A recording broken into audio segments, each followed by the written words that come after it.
यह हिरण का बच्चा तो जैसे जादूगर हो गया है। एक पल पहले ही उसे एक छोटे ट्रक ने सड़क पर गिरा दिया था और अगले ही पल जैसे ही एक बड़ी गाड़ी गुजरी वह फिर से उठ खड़ा हुआ। इसकी ये सफेद आंखें बताती हैं कि ज़ॉम्बी वायरस आ गया है। फुशान जाने वाली ट्रेन अभी चलने ही वाली है, तभी एक लड़की फुर्ती से ट्रेन पर चढ़ गई। अरे वाह, कितनी तेज है ये। बगल में फिसल रहे हो, थोड़ी देर में पूरी ट्रेन तेरी वजह से मुसीबत में पड़ जाएगी। फिर उस लड़की ने अपनी जुराब से घाव को सिल दिया। रास्ते में भागते हुए चिल्लाई, मरने वाली हूँ, मरने वाली हूँ। सब कुछ निपटाकर वह सिर झटकते हुए ट्रेन की हेडलाइट के सामने आ गई और वहाँ खड़े होकर इतराने लगी। एक कंडक्टर ने उसे देख लिया।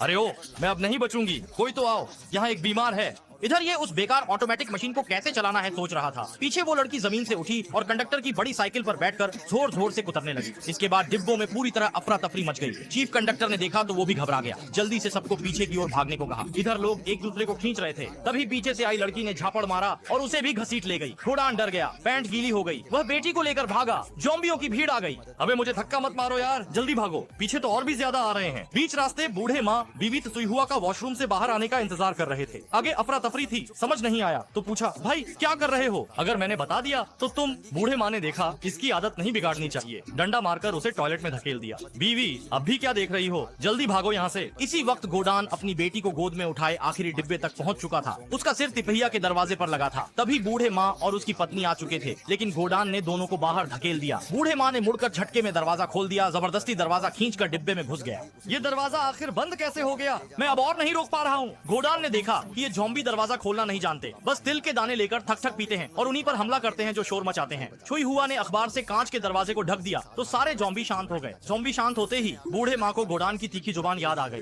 तू क्या कर रहा था छोटे? हम सब आ गए हैं और तू अब भी दरवाजा बंद कर रहा है। मुझे पता है तेरी माँ को डांट पड़ी थी, तू मानता है या नहीं? मैं तुझे बाहर फेंक दूं। अच्छा हुआ छुइहुआ ने पास रहकर बूढ़ी माँ को समझाया, तभी मामला शांत हुआ। ट्रेन अगले स्टेशन पहुंची, लेकिन प्लेटफॉर्म पर जो लड़के थे वे भी अंदर वालों से कुछ बेहतर नहीं थे। ऐसे में ट्रेन को रुकना ठीक नहीं था। समाचार में सबको बताया गया कि डरने की जरूरत नहीं, सब छोटी बातें हैं, देश इनका हल निकाल सकता है। सब लोग घर पर रहें, लिवरपूल न जाएं। लेकिन ट्रेन में बैठे लोगों को पता नहीं था कि बाहर की हालत काबू से बाहर हो चुकी है। इधर ट्रेन के लोग सोच रहे थे कि अगला स्टेशन रुकेगी, लेकिन वह स्टेशन फौजियों के कब्जे में था, वे हिफाजत करेंगे। इतना कहते ही ट्रेन स्टेशन में दाखिल हो गई। सबने देखा प्लेटफॉर्म पर कोई इंसान नहीं है और ये भी नहीं पता कि जिन फौजियों की बात हो रही थी वे कहाँ हैं। जल्दी ही सबने फौजियों को देख लिया, पर वे अब ज़ॉम्बी बन चुके थे।